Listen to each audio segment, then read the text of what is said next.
Trained in many disciplines, she walked through science with precision and grace. From engineering to economics, from medicine to meditation, she mastered each space. Yet her heart chose the path where healing is wisdom and science becomes soul, Ayurveda. In its timeless light, she found it her purpose, blending knowledge with compassion. Such is the journey of Dr. Harsha, where many disciplines meet and one truth must. I welcome you, ma'am, to the dais.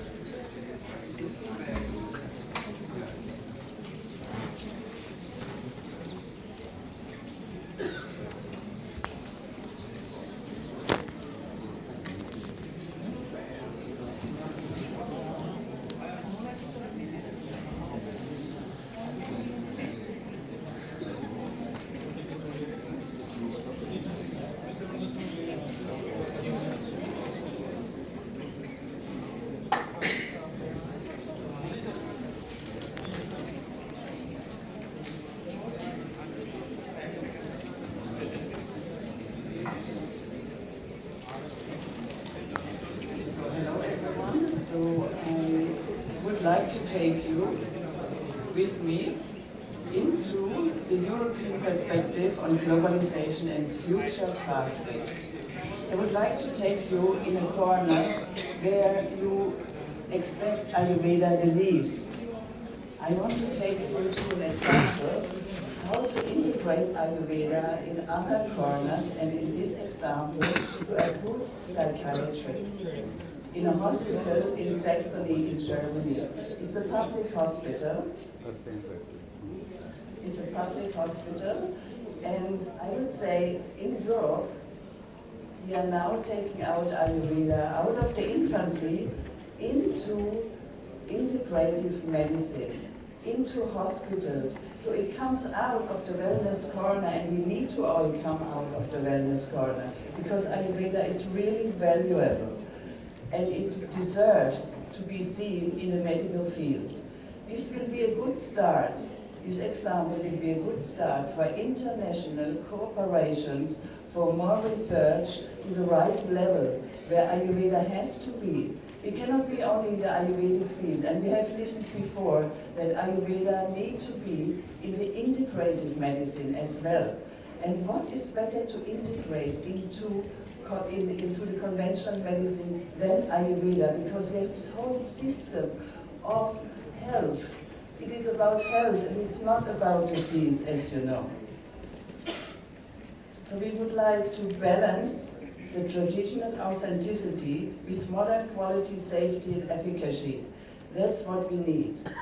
And we are ready now, and we have the support of Mr. Modi, and it's like such a support since years, which I feel in the West very strongly. And without him, it would not be possible. And I was inspired years ago at the World Ayurveda Congress in Delhi when he was present. And after that, I had to organize actually the European World Ayurveda Congress because I was so impressed about the future of Ayurveda. So Chandras is a clinic which has a big history since 1868.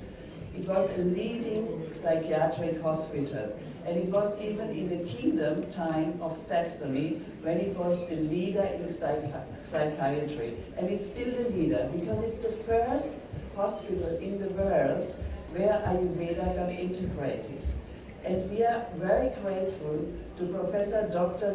Stefan Brunhuber, who is the medical director, who asked me, can you please help me to integrate Ayurveda here?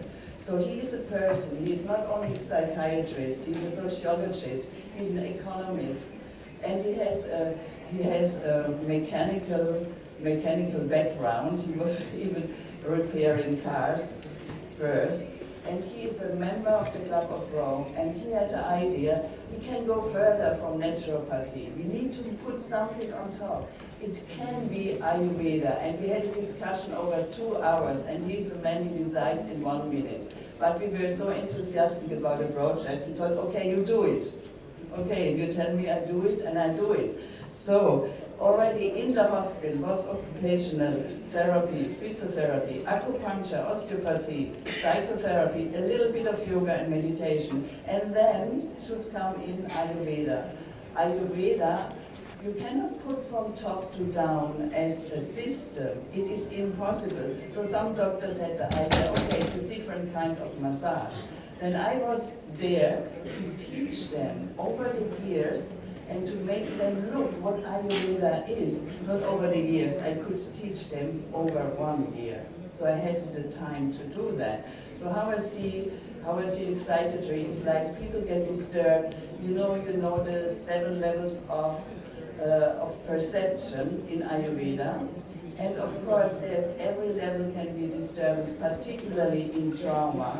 So to reach again back to the soul, this is where the healing strength is.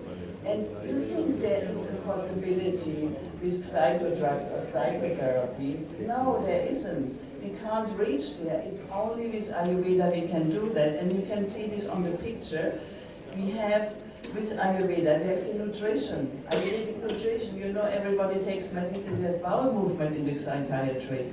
So we have to touch, the people they're traumatized in one level or other level. And what is needed is a very soft and gentle touch. That's what we give in Ayurveda. And what else is needed? It is the yoga, it is the detoxification therapies. So the only thing we have, it is panchakarma to do. Panchakarma is so valuable to really detoxify, even from the sick mind. We detoxify the mind with panchakarma, of course. So the global crisis, you all know, we have a mental crisis. Since COVID, we have more mental disease than ever. People didn't have contact. People were imprisoned in a way during a long time. So all of these diseases came up, more depression, more anxiety, more panic attacks, more people harm themselves, more psychosis. So the hospitals, they float over, they are filled. And you know, the occupancy rate in a hospital, psychiatric hospital in East Germany is 95 to 98%. So Ayurveda is not needed to have people coming in. But why Ayurveda is needed? Because so many people need help, psychiatric help, and they cannot come in the hospital because they are overfilled. In the day, in the night, there comes the emergency, new patients come in, and there are drug addicts coming in, there are dementia patients coming in. So the doctors are working on the edges, they can't do more. And then we come in, we tell, well, we want to bring in Ayurveda. How to do that?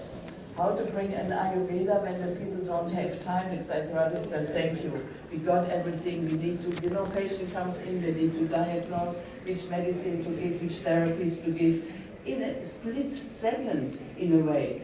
So we needed to take time to explain it to them. So I brushed all over it. So what you need to implement Ayurveda in a hospital, what you need is a public insurance company which supports the project. And this is very difficult. So Professor Bornhuber, what he did, he was talking 3 years to the public insurance company to get this project financed. So what is the finance of it? It's 3 employees we got finance. So they can't be declared as a doctor. They are all therapists legally. And what else you need? You need the support of the management. So the diaconate, this is a Christian hospital, is supporting this project. So, and that's what you need in the beginning. And then you need to stepwise roll it out. You need to stepwise start because the people don't have time. And that's what we did. We started also, what I started in the teaching, let's say, a constitutional workshop we did. And then I had them do dinacharya, everybody. So when we started the lesson, the class, we started in the morning with pranayama to get them away. And then they felt already better. And then they had them drink Ayurvedic teas. Different teas, Vata pacifying, Pitta pacifying, Kapha pacifying. and what they felt in their bodies and in their mind was already a difference. And then we started over 1 year to give them the basic principles. And because they started to feel better in themselves, so I taught the psychiatrists, the psychologists, the nursing staff, the physiologists, and slowly there came even the administrative part, and there came the radiologists and the lab people came. I want to learn Ayurveda because there's this project happening. So when you start to very slowly to roll it out in this way, you need to take the people all with you. All employees need to come with you. They need to feel the project. You need to go into this change process. Never do it from up to down. Just take them with you. Otherwise, if everybody against you, they're working against you, there will never be Ayurveda inside. So be understanding and understand the working of the clinic, how it's rolling, how they do it. You need to go to the visits of the patients. You need to see how they work and understand them, and then explain them what can change and what the benefits are from everybody.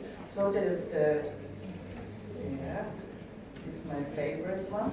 This is the 7 levels of perception. And you know, when there is too much input,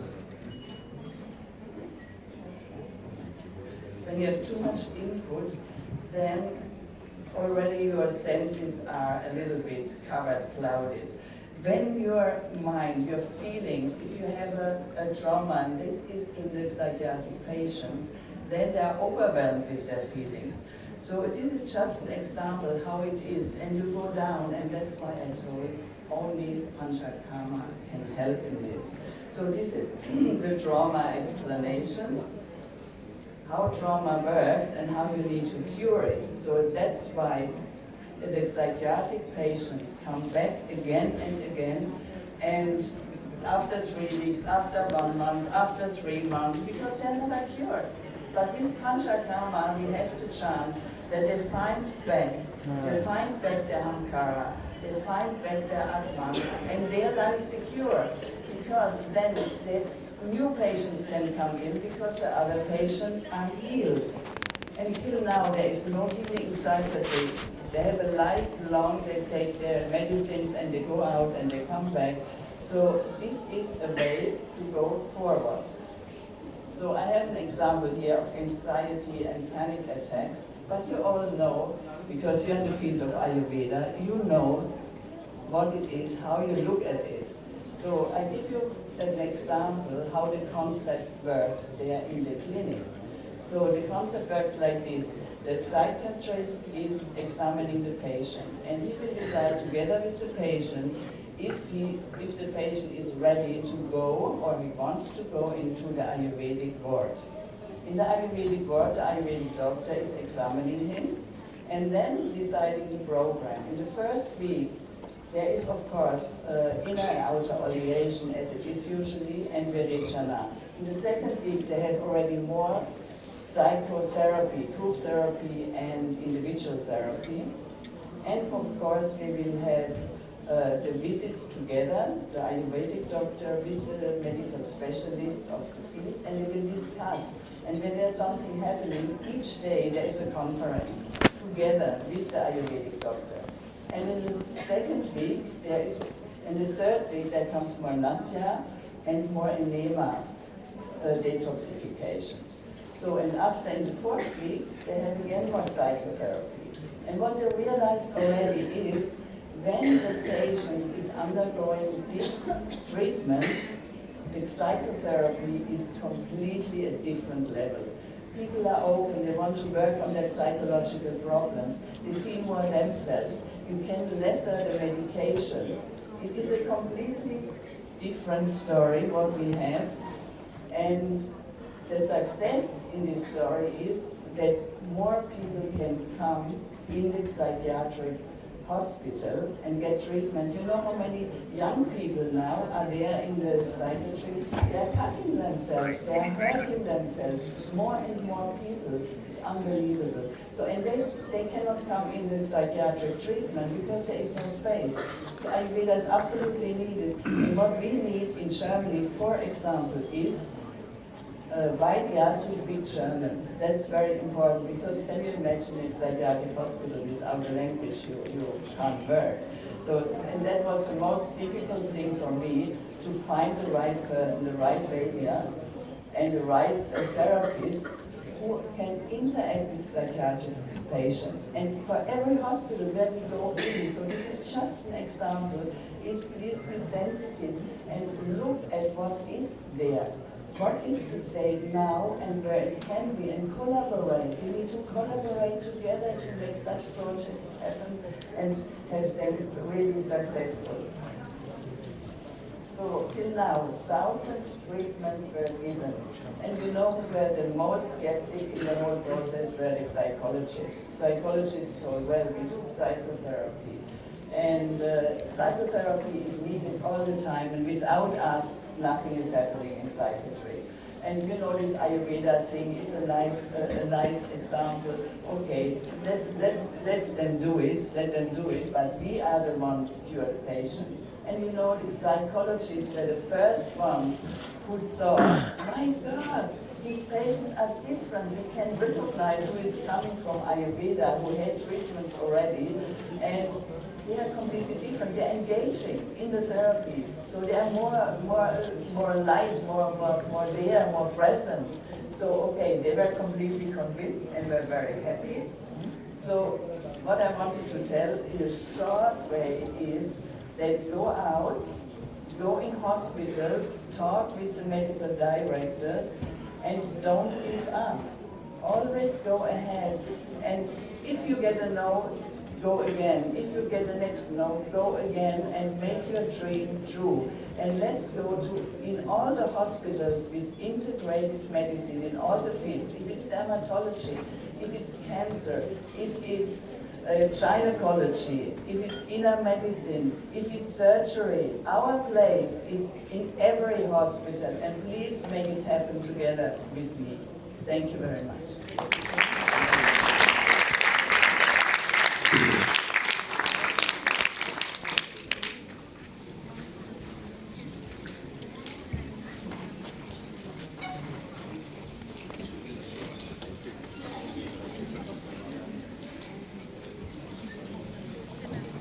Thank you, Dr. Harsha ma'am. Your wisdom bridges culture, your dedication heals heart, and your passion elevates Ayurveda to global horizons. To commence next session, I call upon Dr. Kanika ma'am.